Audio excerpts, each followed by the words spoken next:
എല്ലാ സുഹൃത്തുക്കളെയും ലൈഫ് വിഷനിലേക്ക് ഒരിക്കൽ കൂടി സ്വാഗതം ചെയ്യുന്നു. എൻ്റെ ഇന്നത്തെ വീഡിയോ വളരെ ഖേദകരമായൊരു വാർത്തയുമായിട്ടാണ് നിങ്ങളിലേക്ക് വരുന്നത്. പ്രത്യേകിച്ചൊന്നുമല്ല, നമ്മുടെ നികുതി പണം കൊണ്ട് തിന്നു കൊഴുത്ത് പോലീസ് സേനയെ ഒറ്റുകൊടുക്കുന്ന കുറേ വൃത്തികെട്ട ജന്തുക്കളെക്കുറിച്ച്, അല്ലെങ്കിൽ ഒരാൾ പറഞ്ഞിട്ടൊരു കുലം കുത്തികളെന്നോ, അതെ, ആ കുലം കുത്തികളെ കുറിച്ചാണ്. നമുക്കറിയാം, കഴിഞ്ഞ നാളുകളിൽ ഇ ഡി ഉദ്യോഗസ്ഥന്മാരെ വകവരുത്താനും ആക്രമിക്കാനും നേതൃത്വം കൊടുത്ത കാരണം ജയിലിൽ പോയ ഒരു നേതാവിനെ മ്യൂസിയം പോലീസ് സ്റ്റേഷനിൽ വിളിച്ചു വരുത്തി അവൻ ഓണക്കോടിയും കൊടുത്ത് ഊഞ്ഞാലും കെട്ടി ഊഞ്ഞാലടിച്ച കുറച്ച് വൃത്തികെട്ട കുലംകുത്തികൾ നമ്മുടെ കേരള ഫോഴ്സിലുണ്ടെന്നുള്ള കാര്യം ഇപ്പോഴാണ് ശരിക്കും അറിയുന്നത്. ഇവനൊക്കെ സ്വന്തം, എനിക്ക് ആ ഭാഷകൾ എനിക്ക് പറ്റുക, കാരണം എൻ്റെ സംസ്കാരം അതിനെ അനുവദിക്കുന്നില്ല. ഇവനൊക്കെ ആദ്യം ഇവൻ്റെ കൂടെ പണിയുന്നവർ ഇവന്മാർ കൊലയ്ക്ക് കൊടുക്കും, ഇവർ വഞ്ചിക്കും, ഇവന്മാർ ഒറ്റുകൊടുക്കും.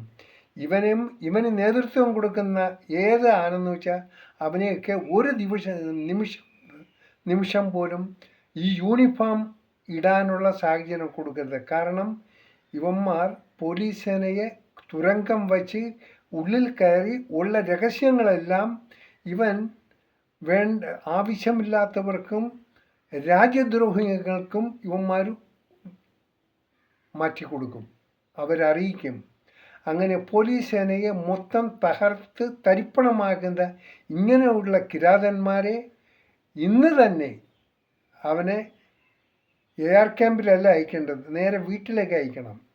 അവന് കുറച്ചെങ്കിലും ഉളുപ്പുണ്ടെങ്കിൽ ഇവൻ വാങ്ങുന്ന ശമ്പളം, ഈ ഫോഴ്സിൽ നിന്ന് കിട്ടുന്ന ശമ്പളം കൊണ്ട് ഇവൻ്റെ തന്തയും തള്ളയും ഭാര്യയും മക്കളെയും വളർത്തുന്നതിൻ്റെ ഒരു നന്ദി ഉണ്ടെങ്കിൽ ഇവന് പോലീസിൻ്റെ കാശും വാങ്ങി അവൻ തുണിക്കടയിൽ പോയി യൂണിഫോം എടുത്ത് ധരിപ്പിച്ച് ഒരു പോലീസ് സ്റ്റേഷൻ്റെ ഫ്രണ്ടിലിരുന്ന് ഇത്രയും ഊഞ്ഞാലാട്ടി ഇത്രയും മനുഷ്യനെ വിഡികളാക്കുക എന്ന് പറഞ്ഞാൽ ആരാണ്?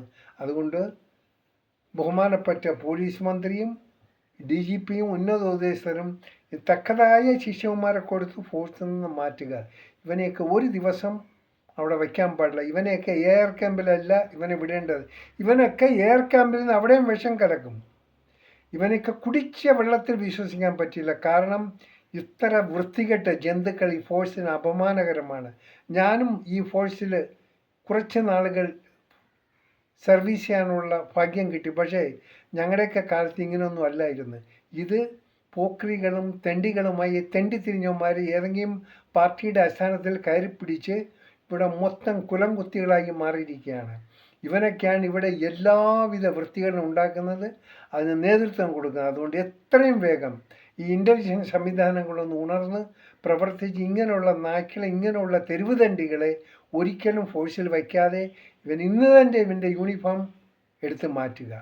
ഇനി ഇവൻ പോലീസിൻ്റെ ഭക്ഷണം കഴിച്ചിട്ട് ഈ തമ്മാടിത്തരം കാണിക്കാൻ പാടില്ല. ക്രിമിനലുകളെ പോലീസ് സ്റ്റേഷൻ്റെ മുന്നിൽ അവന് പുതിയ ഓണമുണ്ടും ഓണക്കോടിയൊക്കെ വാങ്ങിക്കൊടുത്ത് എത്ര തൻ്റെ ഇടത്തോടു കൂടിയാണ് ഇവനൊക്കെ കാണിച്ച കാട്ടാളത്തരം. ഇവനൊക്കെ നേതൃത്വം കഴിച്ച ഏത് വലിയവനായിരുന്നാലും അവനെയും വിടാൻ പാടില്ല. ഇവനെയൊക്കെ പോലീസ് എനിക്ക് വേണ്ട. ഇവനെയൊക്കെ ശരിക്കും വല്ല ഗുണ്ടാ നിയമം എടുത്ത് ഇവനെയൊക്കെ ജയിലിലടച്ചിടേണ്ടതാണ്. കാരണം this number on criminals, this buggers are not fit to work for the force. കാര്യം ഇവൻ നമ്മുടെ പബ്ലിക്കിനെ ചീറ്റ് ചെയ്യും, കൂടെ പണിയെ ഫോഴ്സിനെ ചീറ്റ് ചെയ്യും. ഇവനൊക്കെ ആയിരിക്കും പാകിസ്ഥാൻ്റെ ഏജൻ്റായിട്ടും വർക്ക് ചെയ്യുന്നവരാണ്. ഇവനൊക്കെ രാജ്യസുരക്ഷയ്ക്ക് ആപൽക്കരമാണ്. സോ ഇവരെ ഒരു രീതിയിലും ഒരു ഡ്യൂട്ടിയിലും ഏർപ്പെടുത്താതെ ഇവരെ ഇമ്മീഡിയറ്റായിട്ട് ഇവരെ ഈ ഫോഴ്സിൽ നിന്നും പുറത്താക്കുക. അതിനുപരി ഈ ഫോഴ്സിനെ ഇത്രയും മോശമായ രീതിയിൽ ജനങ്ങളുടെ ഫ്രണ്ടിൽ ആക്കിയതിന്, ഈ ഫോഴ്സിൻ്റെ പേരിനെ കളങ്കപ്പെടുത്താൻ ശ്രമിച്ചതിന് ഇവന് ഏറ്റവും കൂടുതൽ ശിക്ഷയ്ക്കും അർഹതയാകുന്നതാണ്. അതിനുവേണ്ടി ഗവൺമെൻറ് മിഷണറീസ് വളരെ ഇമ്മീഡിയറ്റ് ആയിട്ട് നിൻ്റെ ആക്ഷൻ എടുത്തില്ലെങ്കിൽ ഇങ്ങനെയുള്ള കുലംകുത്തികൾ ഇനിയും കാണും. അവനൊക്കെ ഒരു പാഠമായിരിക്കണം ഇങ്ങനെയുള്ള കുലംകുത്തികളെ ഫോഴ്സിൽ വയ്ക്കാതിരിക്കുക. കാരണം ഒരു പോലീസ് എന്ന് പറഞ്ഞാൽ സെക്യൂരിറ്റി വിങ്ങാണ്. ഈ സെക്യൂരിറ്റി വിങ്ങിൽ പല രഹസ്യങ്ങളും ഉണ്ടാകും.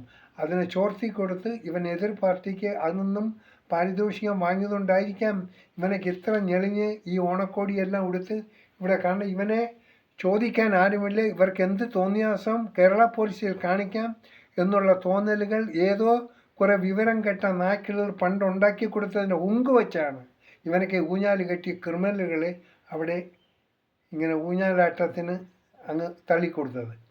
നാറ്റക്കേസാണ്. കേരളത്തിൽ ഇങ്ങനെയുള്ള അധർമ്മന്മാർ, ഇങ്ങനെയുള്ള കുലംകുത്തികൾ, ഇങ്ങനെ സ്വയം ജനത്തെ വഞ്ചിക്കുന്നവർ, നാടിനെ വഞ്ചിക്കുന്നവർ, ചാരപ്പണി നടത്തുന്നവർ ഇവനെ വയ്ക്കാൻ പാടില്ല. അവനെ തെരഞ്ഞു ഇവിടെ എത്ര പേരെന്ന് വെച്ചാൽ ഇവനെ എയർ ക്യാമ്പിലല്ല വയ്ക്കേണ്ടത്. ഇവനെ കൊടുക്കേണ്ടത് വേറെ വല്ല വേട്ടപ്പട്ടികളുടെ സെല്ലിൻ്റെ അകത്തിട്ട് കൊടുക്കേണ്ടതാണ്. എങ്കിലേ ഇവനൊക്കെ പഠിക്കുകയുള്ളൂ. ദയവ് ചെയ്ത് ഇവനൊക്കെ ഈ ക്രിമിനൽ സെൻസും വെച്ച് വാങ്ങുന്ന ശമ്പളം കൊണ്ട് ഇവൻ്റെ കുടുംബത്തിരിച്ച് ആ കുട്ടികളും വലിയ ക്രിമിനലായിട്ട് മാറും. അതുകൊണ്ട് ഈ ഫോഴ്സിൻ്റെ പാവപ്പെട്ട നികുതി പണം പാവപ്പെട്ടവൻ്റെ അധ്വാനത്തിൽ കിട്ടുന്ന നികുതി ഖജനാവിലടച്ച് അതെടുത്ത് ഇങ്ങനെയുള്ള വിവരം കെട്ടവന്മാർക്ക് കുലംകുത്തികൾക്ക് കൊടുത്ത് അവനെ ശമ്പളം കൊടുത്ത് ഇവിടെ തീറ്റിപ്പോറ്റുന്നത് ഫോഴ്സ് തന്നെ നാണക്കേടാണ്. അതിനെ ആവർത്തിക്കരുത്. ദയവ് ചെയ്ത് വളരെ വൈകാതെ തന്നെ ഇവനെയൊക്കെ ഈ ഫോഴ്സിൽ നിന്നും അകറ്റുക. ഇവനെയൊക്കെ മാത്രമല്ല, ഇവനൊക്കെ നേതൃത്വം കൊടുക്കുന്ന ആരെങ്കിലുമൊക്കെ കാണും. അവനെയൊക്കെ ഈ നിയമത്തിൻ്റെ വെളിച്ചത്തിൽ കൊണ്ടുവന്ന് പബ്ലിക്കായിട്ട് ഇവന് വേണ്ട ശിക്ഷ കൊടുക്കും. ഇവനൊക്കെ കൊടുക്കേണ്ട ശിക്ഷ ഈ ഗൾഫ് നാടുകളിൽ കൊടുക്കുന്ന കള്ളം കാണിക്കുന്നവൻ്റെ കൈവെട്ടുക, കൊല്ലുന്നവനെ കൊല്ലുക, വഞ്ചിക്കുന്നവനെ അവന് എത്ര കടുത്ത ശിക്ഷ കൊടുത്താലും ആരും അത് രാജ്യ നന്മയ്ക്കെന്ന് മാത്രം കരുതുക. വളരെ ദുഃഖമുണ്ട് ഇങ്ങനെയുള്ളൊരു വീഡിയോ ചെയ്യേണ്ടി വന്നതിൽ. കേരള പോലീസിൽ ഇങ്ങനെയുള്ള അധർമ്മന്മാർ, ഇങ്ങനെയുള്ള ആൾക്കാർ കൂടിപ്പറ്റിയത് എങ്ങനെയാണ് നമുക്കറിയില്ല. ഇതൊക്കെ വല്ല ഈ പാർട്ടി ലെവലിൽ നിന്നൊക്കെ കയറി വന്നവന്മാരായിരിക്കും. വല്ല പണ്ട് കല്ലെറിഞ്ഞ് വല്ല കോളേജിലുള്ള കഴിഞ്ഞപ്പോൾ കല്ലെറിഞ്ഞ് പരിചയം ഇതൊക്കെ ആയിരിക്കും ഇവൻ്റെയൊക്കെ പ്രീ ക്വാളിഫിക്കേഷൻ. അത് 2 കല്ലെറിഞ്ഞാലും അവനെങ്കിൽ തല്ലിയാലും തല്ല് കൊണ്ടാലും ഇതൊക്കെ മതിയുള്ള ഇവൻ്റെയൊക്കെ പ്രീ ക്വാളിഫിക്കേഷൻ. അതിൽ അവന് പാർട്ടി എന്ത് പിന്തുണയും നൽകും. ഇങ്ങനെ കൊടുത്താണ് ഇപ്പോൾ അങ്ങോട്ടും ഇങ്ങോട്ടും ഇല്ലാതെ നിയമപാലകരെ വഴിയിൽ തടഞ്ഞ് അവനെ തല്ലുകയും ആ തല്ലിയവനെ സപ്പോർട്ട് ചെയ്യുകയും ചെയ്യുന്ന യൂണിഫോം ഇട്ട കിരാതന്മാരെ ദയവിധിനിയെങ്കിലും ഫോഴ്സിൽ വയ്ക്കാതിരിക്കുക. വളരെ ബുദ്ധിമുട്ടുണ്ട്. ഈ ഓണക്കാലത്ത് ഇങ്ങനൊരു വൃത്തികെട്ട ഒരു മെസ്സേജ്, ഇങ്ങനെയുള്ള മോശമായ ഒരു മെസ്സേജ് എനിക്ക് ഇടേണ്ടി വന്നതിൽ അതിൻ്റെ കാരണം നീയൊക്കെ തന്നെയാണ്. നിനക്കൊക്കെ കുറച്ചെങ്കിലും ഉളുപ്പുണ്ടെങ്കിൽ നിൻ്റെ ശമ്പളം വാങ്ങി നിൻ്റെ വീട്ടിലേക്ക് നീയൊക്കെ കഷ്ടപ്പെട്ട് ചുമട്ടുകൂലിന്ന എന്തെങ്കിലും ഭാരപ്പെട്ട പണി ചെയ്ത് അധ്വാനിച്ചു കൊണ്ട് കൊടുക്കണം നിൻ്റെ വീടുകൾക്ക്. എങ്കിലാണ് ഗുണം. ഇല്ലെങ്കിൽ നീയൊക്കെ കൊടുക്കുന്ന ആഹാരം അത് വിഷമായിട്ട് കൺവെർട്ടായിട്ട് മാറും എന്നുകൂടെ ഓർത്തുകൊള്ളുക. ഇനി ഇങ്ങനെയുള്ളൊരു വീഡിയോ എനിക്ക് ചെയ്യാതിരിക്കട്ടെ എന്ന് ഞാൻ ആഗ്രഹിക്കുന്നു. കാണാം വീണ്ടും മറ്റൊരു വീഡിയോയിലൂടെ. ഞാൻ GK തുമ്പക്കാരൻ. Thank you.